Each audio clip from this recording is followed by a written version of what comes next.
Hello students, I hope all of you are following the classes regularly and preparing the notes. And I told you to solve the problems till the third level in that material. And now if the third level is completed, then you can go for the fourth level and fifth level also. Because in the yesterday class we discussed about the continuous standard distribution also, problems based on the continuous standard distribution also. So that with the help of that class you can solve the fourth and fifth level problems also. And so now let us see some problems based on the time period calculations. That means the time period calculations linked with this Coulomb's law. So problems based on this time period.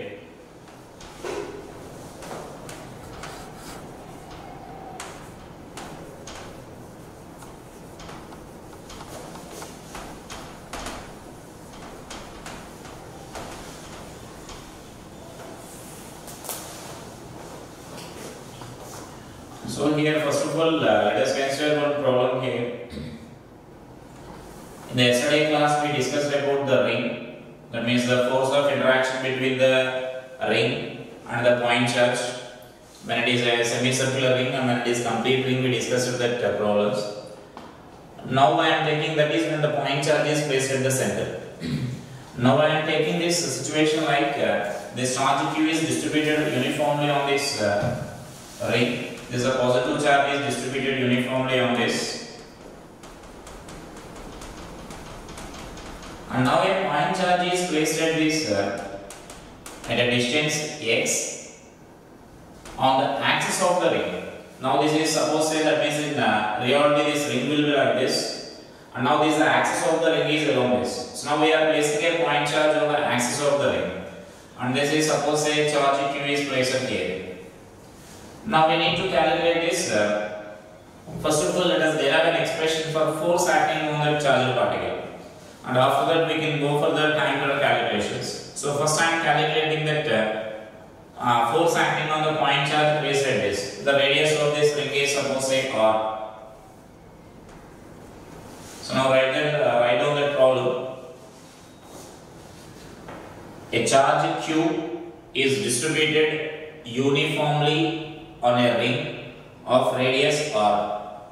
A charge Q is distributed uniformly on a ring of radius r. A point charge Q, small q, is placed at a distance x from the center on the axis of the ring. Then find force acting on this point charge due to that ring. So that is our question. So we need to find the force. So let us see this now, how to solve this or how to find this force acting on this point charge. So as it is a ring, so we can't apply that directly, the Coulomb's law directly here. So again, like similar to our previous classes, we need to take our element, small element here. Suppose I am taking a small element of this ring here. And now this is suppose the charge present. This Q is the charge distributed on this. And now here I am taking this charge as dq. Now here there is some repulsive force between this element and this point charge here, and so that force I am taking it as dF like this. So dF is the force acting on the point charge due to only this small element here. And now let us write this small element, and that means first I am writing the charge on this small element.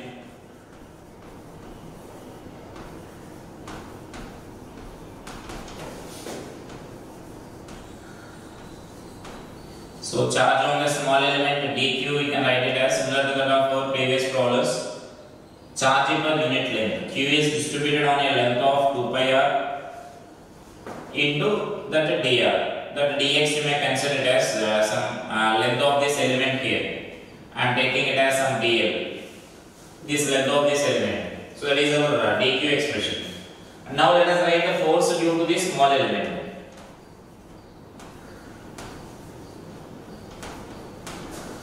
So force due to small element we can write it as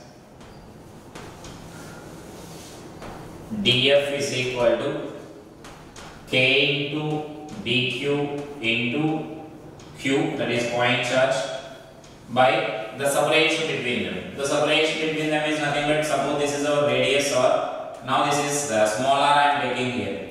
Now that small r is nothing but you can write as root of r square plus x square by using this Pythagoras theorem. So whole square we need to write, so that you will get r square plus x square. That is our df value, this distance, square of this distance. And next here actually after this we need to integrate. And before integration, as I said in the previous class, we need to verify whether this df due to all elements is in same direction or not. If it is in same direction, we can directly integrate this. If it is different elements are producing the force in different directions, then we need to resolve that into components and we should find the resultant force. And so now here you can observe this. When the ring is here, if you are taking the different elements, then different elements will produce the force in different directions. Now for example, I am taking this diametrically opposite. Then this element will produce the force along this direction here. That means I am taking an exactly opposite element, identical element. So it produces the same identical, same amount of force df, but along this direction. Now suppose I am taking this angle as theta, and so that this angle will be theta. Now you can resolve this into components here, and so along this direction you will get df cos theta, and along this direction df sin theta. And this is also df sin theta. Now again you can observe this df sin theta component will be cancelled. And so for every element there is some opposite element on the ring. And so that for every d sin theta component, opposite d sin theta will be there from the opposite element. And so that the force perpendicular to this axis of the ring will be cancelled. Then you can conclude that that force will be only along this x-axis. Sorry, along the axis of this ring. And now here, as I said in the previous class, here you may take df cos theta, or due to both the components you can take it as 2df cos theta and you can integrate. But the difference is when you are taking df cos theta, we should integrate for the complete circle, as I said in the previous class. But whereas when you are integrating, when you are taking here 2df cos theta, then we should integrate only for the half of the ring. That means if you are taking the factor 2, then only half of the ring we should integrate, because if you are taking the half, then automatically other half will also be included, because we are multiplying with the 2, right? And so now I am taking only df cos theta. In the previous problem, in the previous class, we took that as 2df cos theta. And so now we are taking it as now only we are taking, let us see how to integrate by taking only df cos theta term. And so now I am writing this net force on Q due to ring. So that can be written as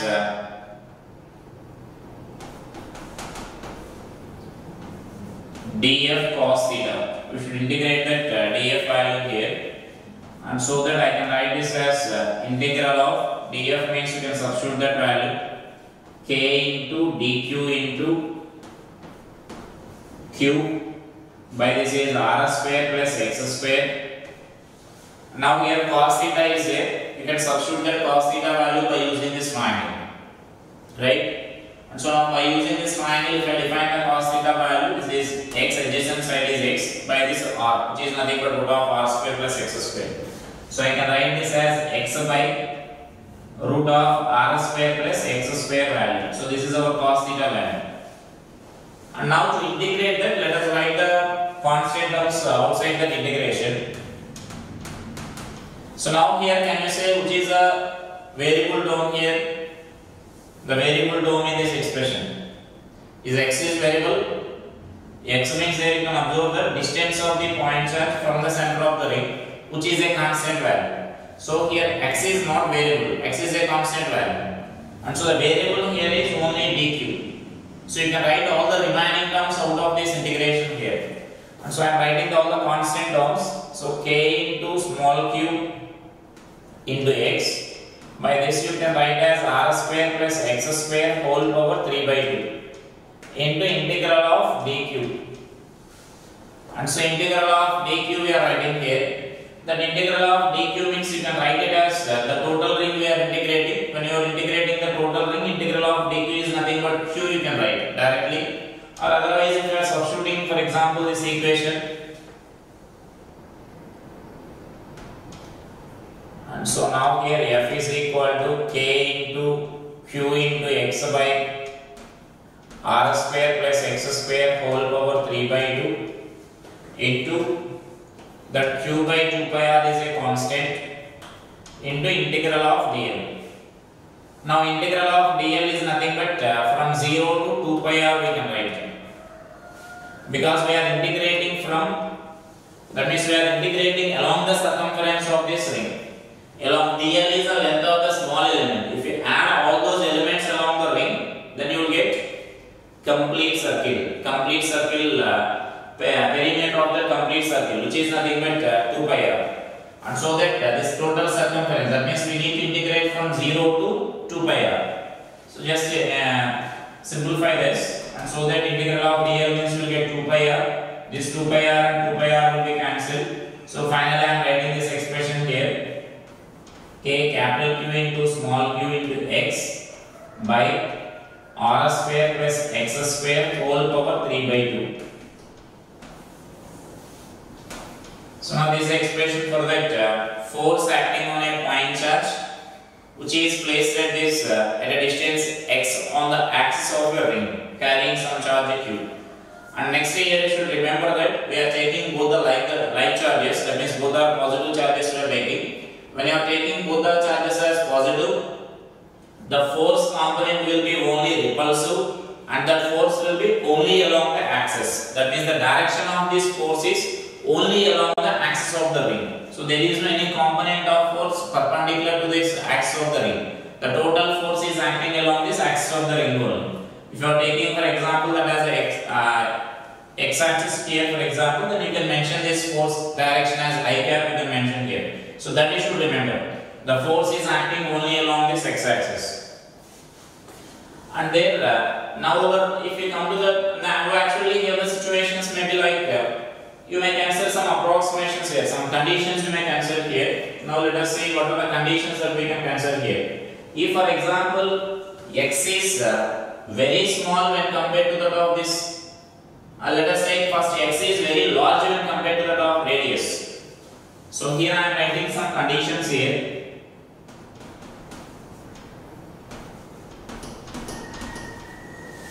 If x is very much greater than that of r, that means we are taking this ring as a very small ring of very small radius, but we are placing the charged particle at a large distance when compared to that of r.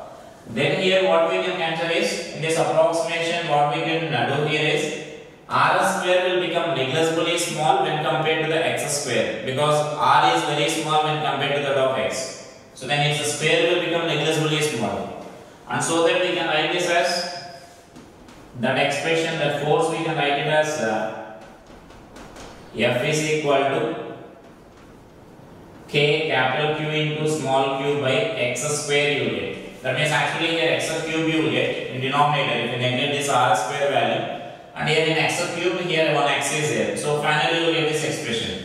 That means almost what it indicates is almost the ring can be considered as a point charge. That is the indication from this. When x value is very small when compared to that of r, almost you can consider that ring as a point charge, and so then between two point charges, then that is nothing but our direct formula. So that is the conclusion from this. If x is very large when compared to that of r, that is approximation what we can consider there. And if you are taking the another conditions there, the second possibility, for example, if I consider the second possibility is nothing but the second condition what we consider there is, if x is very small when compared to that of r, that means we are placing the charged particle very close to the ring. We are placing the charged particle very close to the ring. And now let us see how the force expression changes. So again similar to our previous condition, so when x is small when compared to that of r, you can neglect this x square when compared to this r square, because if x is small then automatically x square will become too small, and so that we can neglect this x square term when compared to this of r. If I neglect that, then let us see the expressions there. So that force we can write as K Q into Q by R square, R cube into X.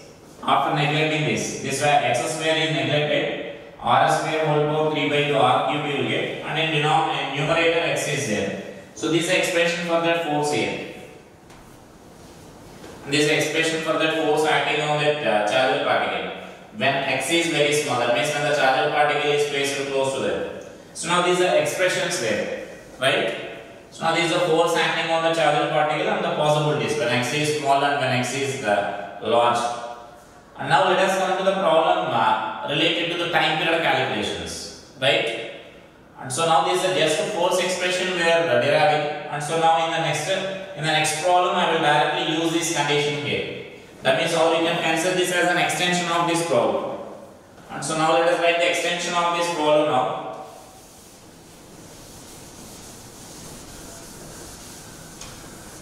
Now here the point charge what we are placing here is I am taking it as negative charge. Minus Q I am taking here. So when you are taking the charge as negative charge, then you know there will be some attractive force between this ring and this particle. And so now this ring let us cancel here as a fixed.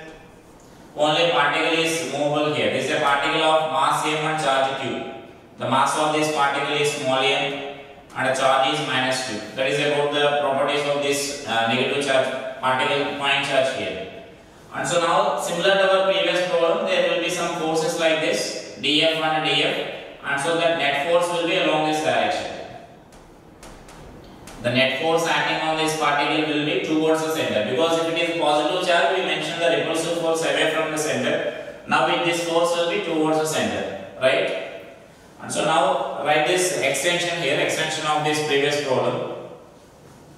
In the above problem, so note down that in the above problem, if a point charge of mass m and a charge minus q is placed at a distance x from the center of the ring on its axis, a small point charge of mass m and a charge minus q is placed at a distance x from the center on the axis of the ring,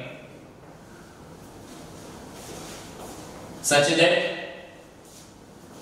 if x is very small when compared to that of r, x is very small when compared to that of r, if the particle is released from rest, then find time period of oscillation of the point charge.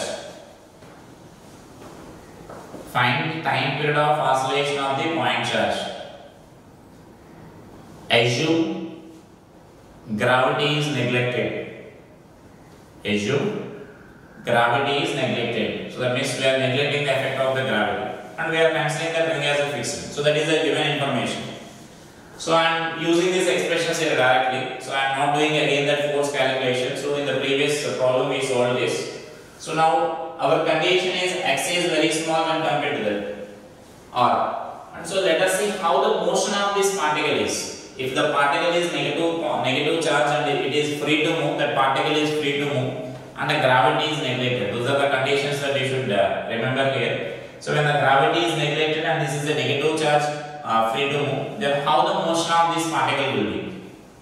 And so because of this attractive force, this particle will start moving towards the center of the ring, right? So this particle will start moving the center of the ring. And it is an accelerating motion because the force is acting in the direction only. It is starting from rest, but it is moving towards the center of the ring with some acceleration. And so velocity, when the particle is coming towards the ring, the velocity of the particle goes on increasing, right? So that is velocity goes on increasing. When it reaches the center of the ring, when it reaches the center of the ring, the force at that instant, the force acting on the point charge due to the ring is 0. That we discussed already in the previous class. When you are taking a complete circle and if you are placing a point charge at the center and if the ring is uniformly charged, then force acting on the point charge placed at the center will be 0. And so that when the particle reaches the center, the force will become 0. But by the inertia, because it is already having some velocity, this particle will continue to travel in the same direction. And so that means that particle will cross the ring and then travels to the other side of the ring. When it travels other side of the ring, for example, if it is somewhere here, it is having velocity along this direction. Velocity of the particle is along this direction. Particle is here. But when it is crossing the other side, if suppose this plate, let us consider it as a ring. Now the particle is crossing the other side. It is on the other side of the ring. It is traveling like this. Now again the attractive force acts on that particle, and so that force will be directed towards the ring. And so that means force acting on the particle will be still along this direction, right?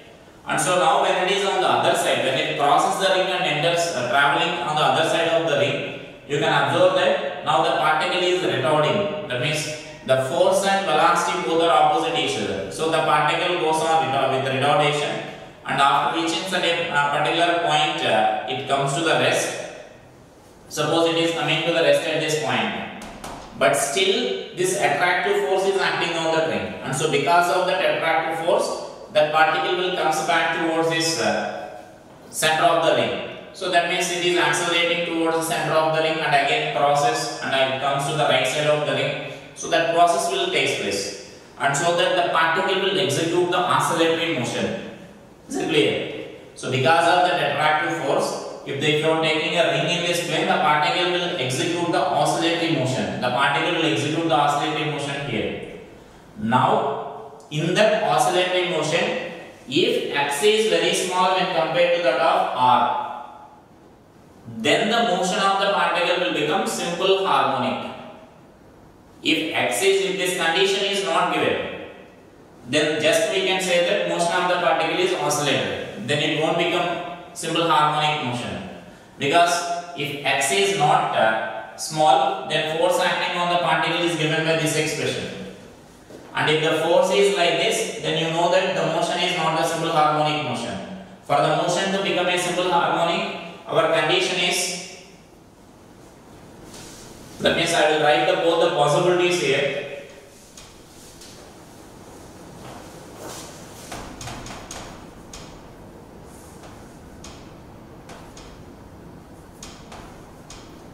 If x is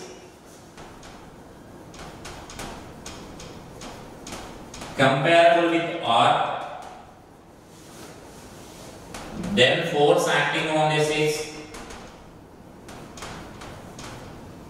kq by r square plus x square whole power 3 by 2 into x. This is the force acting on that particle. And that will be attractive force only. And the motion of that particle is just oscillatory motion. So, motion of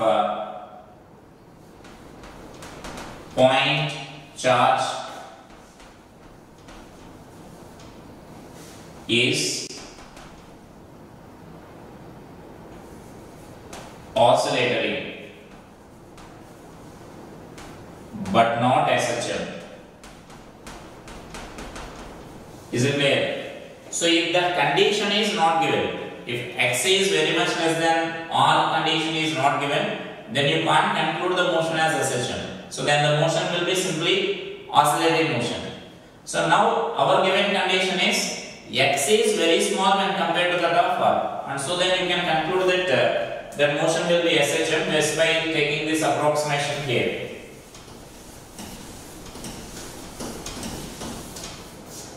So now let us write here,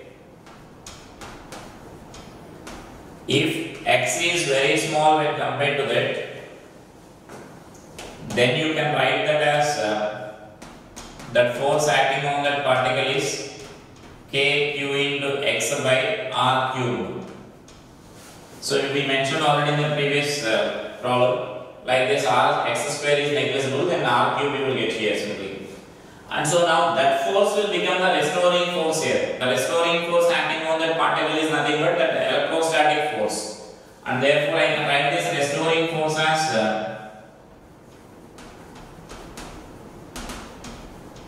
so restoring force is equal to F restoring is equal to minus K into Q by R cube into X. Now here you can observe that this restoring force is directly proportional to the minus X. And you know why we are taking the negative sign. We discussed already many problems in simple harmonic motion, that means the SHM problems. And so then the restoring force means we represent like that. And so that now the restoring force is directly proportional to minus X. And so now you can conclude that the motion of this particle is simple harmonic motion. That is a condition for this a motion to become a simple harmonic motion. And so now here from this restoring force you can write as MA. This is minus Q by R cube. We already discussed the procedure how to find the time period also. So that means we identify the restoring force acting on the particle. Then we write the restoring force equation. That means we write the Newton's second law. F is equal to ma, and from that we find the acceleration A expression. Then we compare our acceleration expression with equation of SHM. That equation of SHM means we can express that as A is equal to, our equation of SHM is nothing but A is equal to minus omega square x. This omega is nothing but our angular frequency, from which you can find the time period.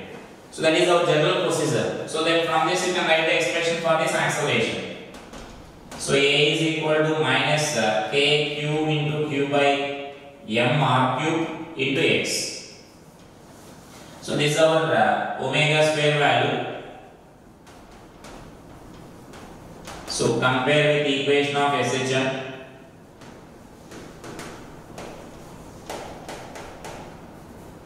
Equation of SHM, that is A is equal to minus omega square x.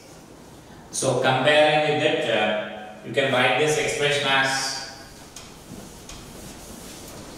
so comparing with that you can write that expression as omega is equal to under root of K cube into Q by M R cube. And therefore from this you can write the time period as 2 pi by omega. So which you can write as 2 pi into under root of mr cube by K cube into Q. You can substitute this Q value here, K value. So I can write this as 4 pi epsilon naught into mr square mr cube by capital Q into small q.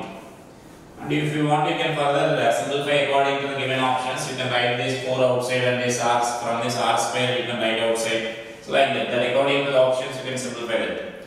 So that is a way of finding the time period in such a case. That means we already have the knowledge of this simple harmonic motion. So in this additionally, in order to identify the restoring force, we need to consider the Coulomb force also in this topic. So that is the additional force we need to consider here. Some Coulomb force will be there, electrostatic force will be there. So we need to identify the electrostatic force here. And so we should also include that electrostatic force to find the restoring force acting on the particle. Then with the help of which you can calculate the time period.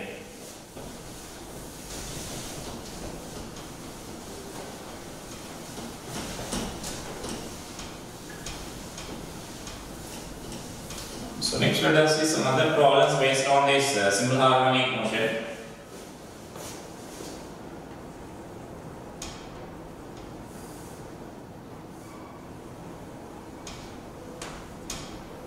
So these are the charges, identical charges here, and these are fixed charges. So this charge is fixed and this one is also fixed. So these are some fixed charges here. And now we are placing another charge here. Suppose at the midpoint of this I am placing another charge. And this distance I am taking, for example, this as d. And this distance also d I am taking here. So that the total distance between them as 2d. Right? Now a third charge is placed at the midpoint. and mass of this particle is m. Now if this particle is displaced slightly along this line joining the two charges, and we already discussed about the equilibrium, types of equilibrium. Now if I displace along this x-axis, the equilibrium of this object is stable equilibrium. Revise that equilibrium concept again. When you displace this positively charged particle along this line joining, that means if you are displacing along this, the force acting on this will be, net force acting on this will be restoring. That means it brings the particle back to its position. And so then it is stable equilibrium for the displacement along this x-axis or line joining the particles. If you displace the particle along this y-axis, one particle is, suppose say if the charge is displaced to here, then force due to this will be along this direction, and force due to this will be along this direction, and so that the resultant force will be along this direction, and so the particle will move in this direction. That means it moves away from the equilibrium position, and so that it is unstable equilibrium along the direction. So now let us come to our problem. We discussed already about it, stable equilibrium and unstable equilibrium in our previous class. And so now here write this problem now. Two identical point charges Q each, capital Q, are fixed at a separation 2d. Two identical point charge capital Q each are fixed at the separation 2d. A point charge, another point charge Q, small q, comma mass m, is placed at the midpoint of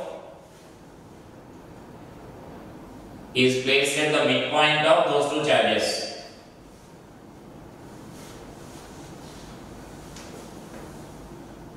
If the third charge is displaced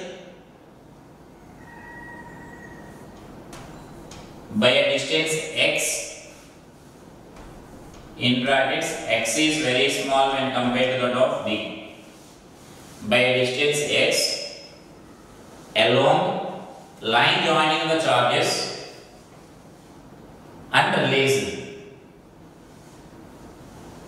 then find time period of oscillation of point charge. Then find time period of oscillation of the point charge. So now let us see how to find the time period. I am displacing the charge to the right side. I am assuming that particle is displaced from here. Now let us write the forces acting on this. And due to this charge, the force will be, say, F1 will be along this direction, and due to this charge, the force F2 will be along this direction. And so now let us write the resultant. As this particle is charged, third charge is moving towards this Q. I am naming this as, suppose, say, charge A and charge B. Now this point charge is moving displaced towards that B. Then the force due to this B will increase, and so that the net force will be along this. That means here out of this F2 and F1, we can easily say that F2 value is greater, and so that restoring force, net force acting on the particle will be like that. And so I am writing the restoring force equation here. So I can write this F restoring is equal to, so directly I am writing the restoring force equation. So it is minus of, I can write this as F2 minus F1. So this is MA is equal to, now F2 is, I can write this as K into capital Q into, F2 is nothing but force between these two charges when this charge is displaced to here. And so then by the distance you can write it as d minus x whole square, right? We are writing the distance as d minus x whole square minus kq into q by, now we need to write the distance between these two forces, F1 and. Now the charge is here, so that means additionally the particle is displaced by a distance x here, and so that d plus this x we need to write. So then d plus x whole square. So that is now force expression. Now let us see here the simplification. So I can write this as MA is equal to minus KQ into Q, I can take out. Then this equation you can write this as just to take LCM here, d plus x whole square minus d minus x whole square by d square minus x square, you can write here, whole square. And now let us see the simplification of this. So that I can write this as directly I am writing A is equal to minus K into Q by M into, this is like A plus B whole square minus A minus B whole square. So you can write that as 4dx by, this is d square minus x square whole square. And so now here our condition here is x is very small when compared to that of d. And so here x square can be neglected when compared to that of this d square, because x is small means again x square is too small, so you can neglect that x square down there. Therefore I can write this acceleration as minus kq into q into 4dx by this m into, here you will get d square whole square is there, so you can write this as d over 4. And here one d you can cancel there, so finally I can write this equation as minus kq into this 4 also you can cancel in 4 pi epsilon naught, so pi epsilon naught m into d cube into x. So now we compare with our equation of SHM. That equation of SHM is nothing but you can write this as minus omega square x, so compare with it. Therefore omega you can write this as under root of q into q by pi epsilon naught into m d cube. So that is our expression, and from that you can write our t value. So time period of oscillation of that particle is pi epsilon naught into m d cube into capital Q into small q. So this is the expression for this time period here. So it is a way of calculating the time period in that case. So just we are writing the restoring force equation. When this particle is displaced this side, the force due to this charge will that will be greater than that of force due to this A, and so that the net force will be along this direction, so that the particle again comes back towards its position, and that is nothing but we call that as a restoring force. So we can write that restoring force as F2 minus F1. Just we are writing the Coulomb's law equation, force between those charges. This is a simplification, and here we are taking this approximation here. We already considered the given condition is x is small when compared to that of d. So then x square term we can neglect it, and by neglecting x square we can further simplify it. Now in this, instead of this third charge, that means this small q, if it is a negative charge, let us say the same situation. If this charge is a negative charge, here I am placing at the midpoint a negative charge is placed here. Now if it is a negative charge, and now this particle again, this is the particle of mass m, and again these two are fixed charges here. Now first let us discuss in which direction it is in stable equilibrium, and in which direction, that means along which when it is displaced along x-axis, for example, is it stable equilibrium or unstable equilibrium, let us consider here. So if it is displaced along this direction here, then attractive force will be there due to this, that will be F2, and again attractive force will be there due to this F1. Now again you can observe that this particle is moving towards this B, and so that the force due to this B will increase when distance is decreasing, and so then F2 value will be greater than that of F1. So when F2 is greater than F1, the resultant force will be along this direction. So when the resultant force is along this direction, the particle starts accelerating along the direction. That means once if you displace the particle in that direction, so it will move away from that position. When it is moving away from the equilibrium position, then such a type of equilibrium we call it as unstable equilibrium. So that means if it is a positive charge along this displacement, it is stable equilibrium, but if it is a negative charge, for the displacement along line joining the charges, it will be in unstable equilibrium. Now, if the particle is displaced along this perpendicular to the line joining the charges. So now let us consider that the particle is this negatively charged particle is displaced along this direction here. So if the particle is displaced to here. Now let us observe the force directions here. Now one force will be there, attractive force, say F1 will be along this direction and F2 will be along the direction.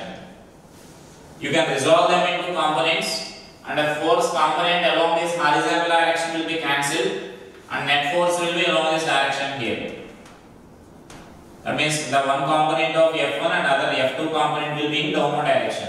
So the resulting force will be in downward direction. So from that you can conclude that the net force acting on this particle will be towards the equilibrium position.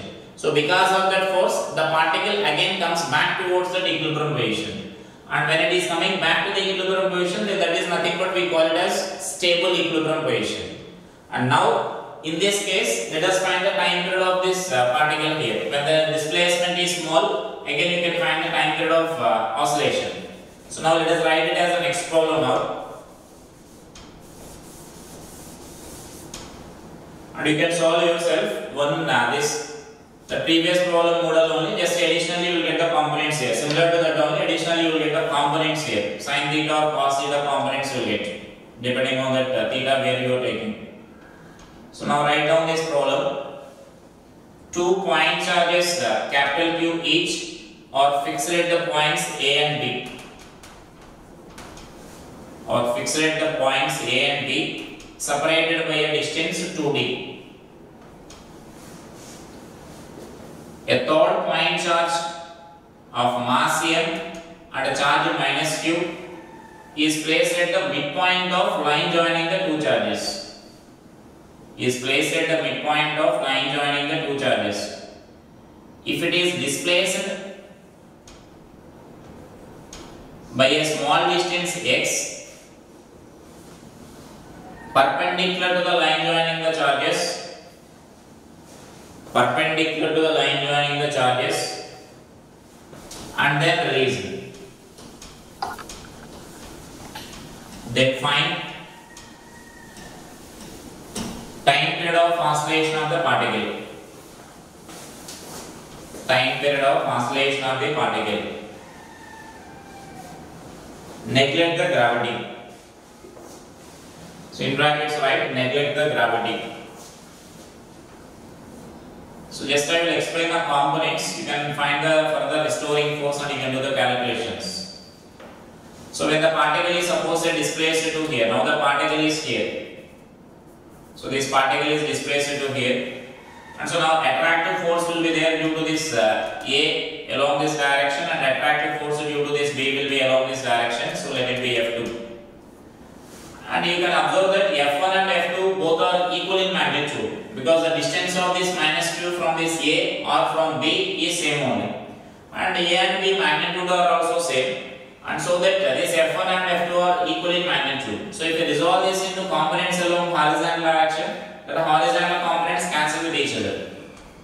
That means I can write here F1 is equal to F2. They are K into Q by under root. This distance we need to write. The distance is nothing but d square plus x square you can write here. The whole square, the root will be cancelled. So those are components there. And so then because of this component will be cancelled, so net force will be along this direction only. So for example, I am taking this as theta. Then force components along these directions will be, this component you can write as F1 sin theta. And this component you can write as F2 sin theta. So those two components will be cancelled and this F sin theta component, F1 cos theta and F2 cos theta, both the components will be in downward direction. So just I am writing the restoring force here. So you can do the further simplifications. So restoring force is minus, that means F1 cos theta plus F2 cos theta. As F1 and F2 are equal, I can write this as minus 2 F1 cos theta you can write. and substitute that f1 f2 expressions and cos theta by using that and take the approximation here. That means here also this x is very small when compared to that of d. So use this approximation and simplify that. So then you will get the time period of oscillation similar to that of our previous problem. Is it clear? So we are resolving components. The restoring force will be f cos theta, f1 cos theta and f2 cos theta. And so that will be the restoring force here, f1 cos theta plus f2 cos theta. The f1 f2 are equal in magnitude, so that we are writing that as 2f1 cos theta. Substitute this f1 expression and a cos theta by using this equation and use this approximation. X is very small when compared to that of d.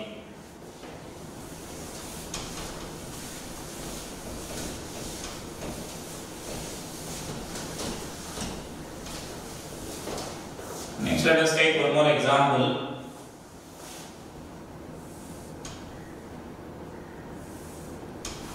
Let us consider it as a long pipe. So in this pipe, a charge Q is fixed here. So this is a fixed charge. Capital Q is fixed at this bottom of this pipe. And now another point charge Q. Another point charge Q and a mass M is constrained to move along this pipe only. This is a charge of charge Q and mass M. It is constrained to move along the pipe. And now the particle is in equilibrium at a distance of y0 from the fixed charge Q. So initially that is a given condition. So now write down that column. A point charge Q, capital Q, is fixed at the bottom of a long pipe. Another point charge having charge Q and a mass M is constrained to move along the smooth pipe or inside that smooth pipe. Constrained to move inside that smooth pipe. This point charge Q is in equilibrium when it is at a distance of y0 from the fixed charge as shown. Now this charge Q is displaced slightly and released. Displaced slightly and then released. That means displaced by a distance y, and this y is very small again when compared to that of y0. Displaced slightly by distance y, in bracket write that y is very much less than that of y0, and then released.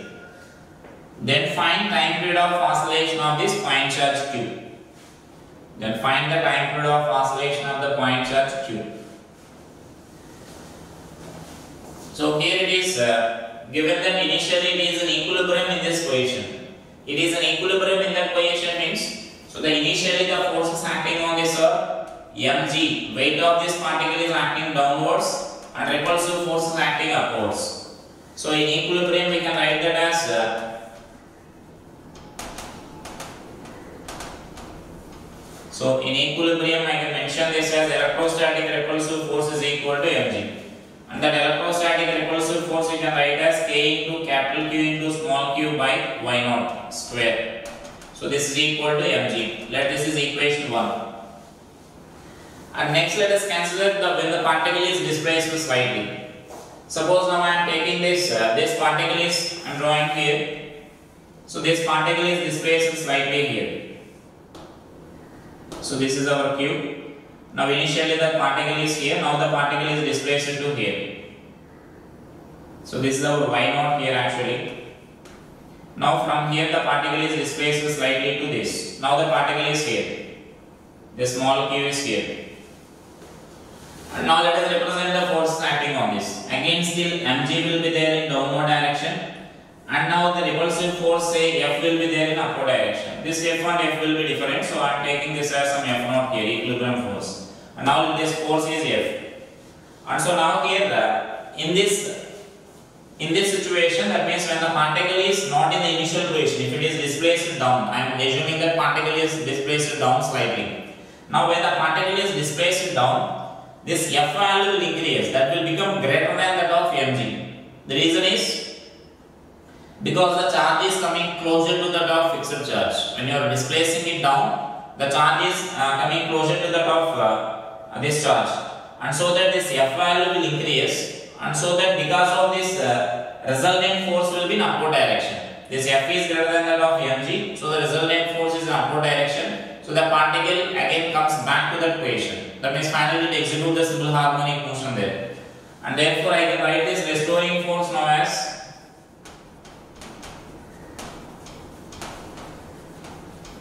so therefore this F restoring is equal to minus of F minus mg we can write, where this F is electrostatic force.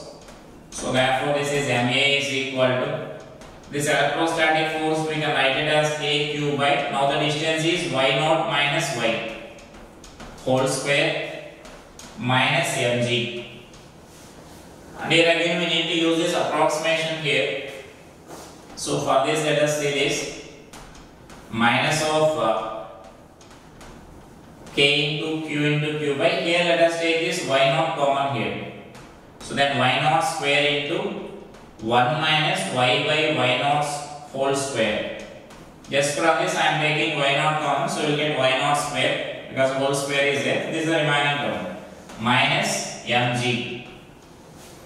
And here we write this expression in numerator, and you know that we need to apply the binomial theorem. And by neglecting the higher terms, we can write that equation as so k into q by y0 square.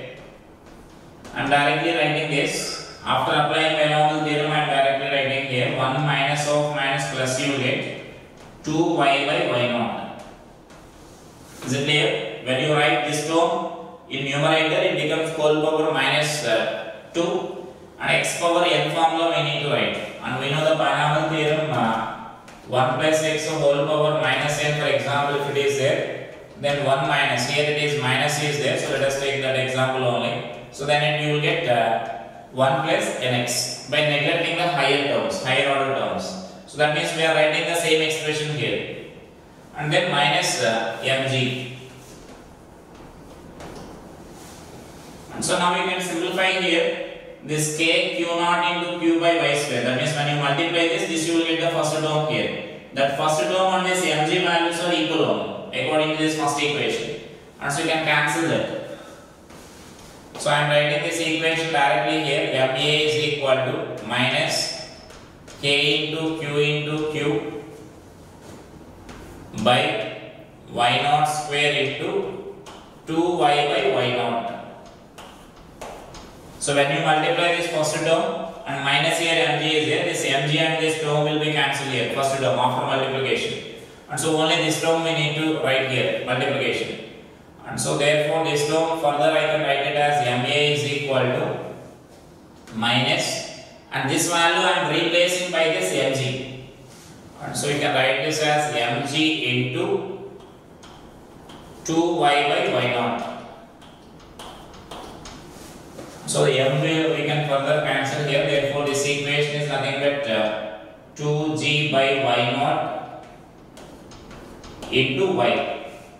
So compare with our equation A is equal to omega square x or omega square y here, and therefore this omega is equal to under root of 2g by y0. And therefore time period we can write as 2 pi into under root of y0 by 2g.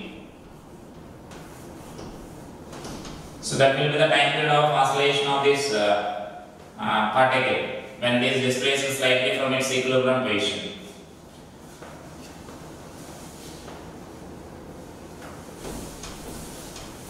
So I will give the one more problem, you can solve it yourself based on these time period calculations. Like here, this again a point charge here Q which is fixed, and at a distance L from this a wire is there, a smooth wire is there. Now a particle is a small charged particle of charge minus q and mass m is constrained to move along this wire here. This distance is L. This distance is L. This is a charged particle of charge minus q and mass m. Now this particle is constrained to move along this wire. And so now initially it is in this position there. Now when it is displaced slightly to here by a distance x and then released. The particle is displaced by a distance x and then released. Then we need to find the time period of oscillation. So then write down that problem. A point charge q is fixed. A point charge q is fixed at a distance L from a smooth wire. At a distance L from a smooth fixed wire. A small charged particle of mass m and a charge minus q is constrained to move along the wire.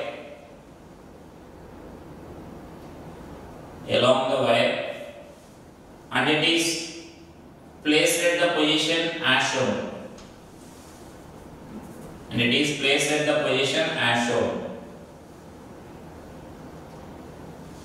If this charged particle is displaced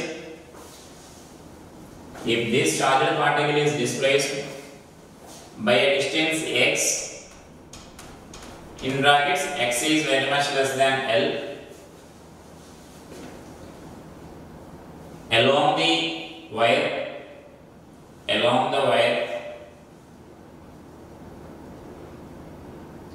and then release. Find the time period of oscillation of that particle.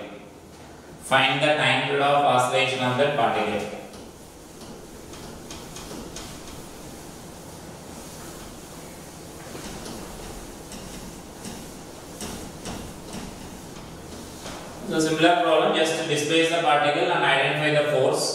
Then by writing the restoring force component, you can find the time period of oscillations there. So that means just if it is displaced to, for example, this position, then force will be there along this direction, attractive force, because they are opposite charges. Now this, you need to resolve this into components. For example, if I am taking this angle as theta, then f cos theta. F cos theta will become the restoring force. So write the expressions for that and simplify that. Now let us take another problem which involves the rotatory motion.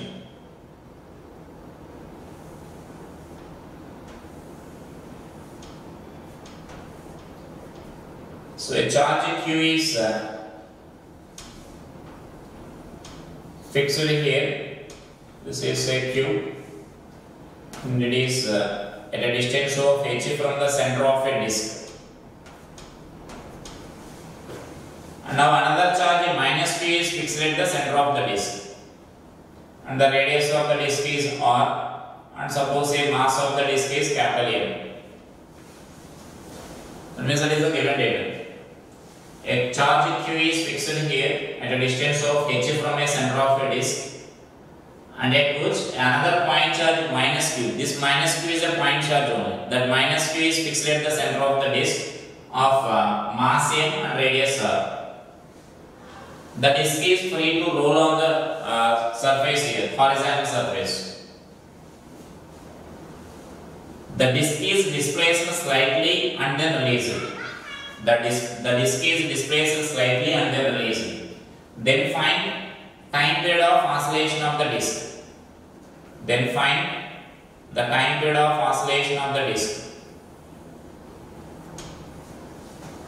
In brackets write friction is sufficient to provide the rolling motion.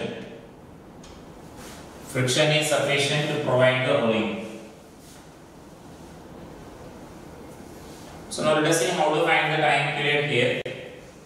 I am considering the particle is displaced by a small distance x, and so that the angle torn by that disk, we can write this as x by r. I am taking this particle is displacing by a distance x, and so that value we can write it as, now the angle torn by the disk we can write it as x by r, that theta value. And so now here let us identify the forces acting on this. And so now I am taking this force due to this electrostatic force will be along this direction. Attractive force will be there along this direction. And so when it turns at an angle theta, then you can consider this angle is also theta. You can resolve this into components now. this angle will be theta, and so that this force will be F cos theta and this will be F sin theta. This horizontal force will be F sin theta. And you know, as it is a rolling motion, we need to write the torque equation. And in the torque equation also, while writing the torque equation also, you know that if you are writing the torque equation about different points, you get the different torque. And so now here we need to choose a point where we can solve about which point we can solve the problem easily. Because if I consider if you are writing the torque about this center, then here the remaining forces which produce the torque about the center is nothing but friction force here, and friction force is unknown. So if you want to calculate friction force, further again we need to write the rotatory motion equations. That additional calculation is there. So without doing that frictional calculation, you can solve the problem if you are taking the torque about this point of contact. So if you take the torque about the point of contact, let us see due to which forces torque will become zero. So one force we can say that weight of this disc. So the disc is acting, weight of the disc is acting downwards, which is passing through the point of contact. So that torque will be zero. Another normal reaction will be there, which is passing through the same point. So torque due to that force will also be zero, and due to the frictional force. So frictional force will pass through the point of contact only. So that also will become zero. And next, due to this component F cos theta is also passing through that point of contact only. So that due to that also torque will be zero. Then only force which produces the torque about this point of contact is this only F sin theta, a component of this electrostatic force. And so now let us write the restoring force equation. Let us solve this. And so now I am writing this directly. Restoring torque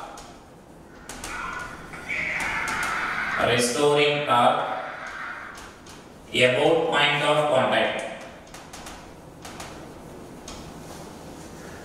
About point of contact.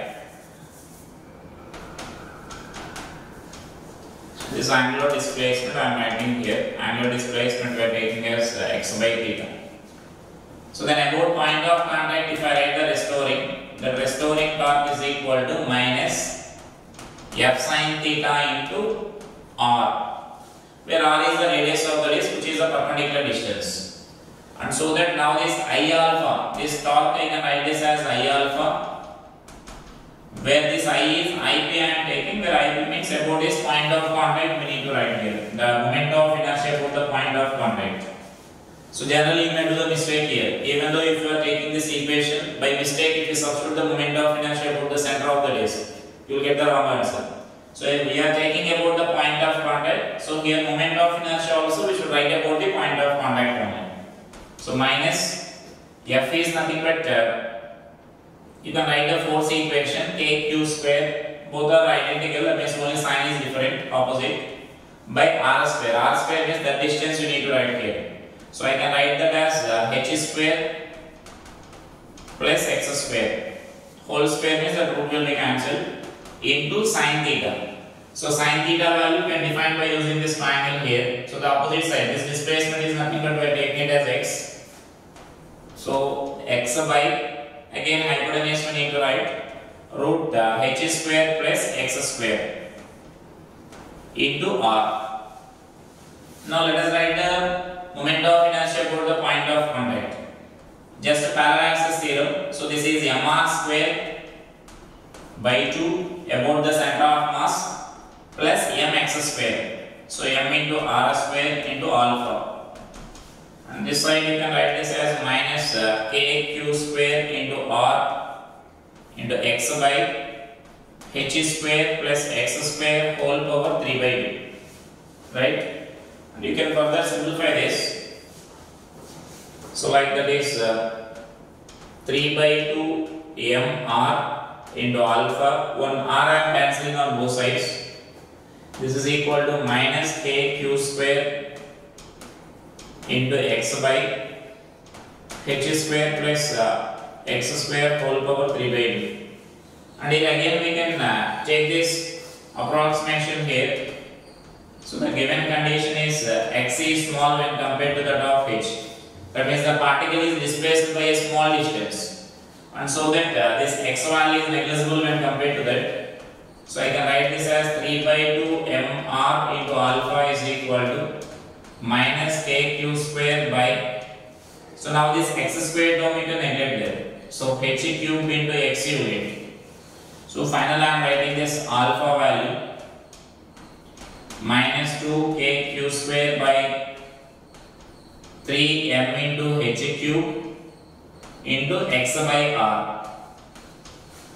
So by using this equation, we defined already this angular displacement. By using that equation, you can replace that by theta.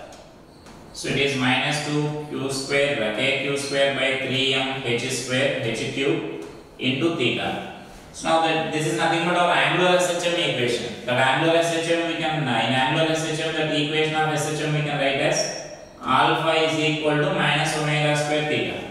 Therefore, by comparing these two, you can write our omega value as under root of 2kq square by 3m h cube.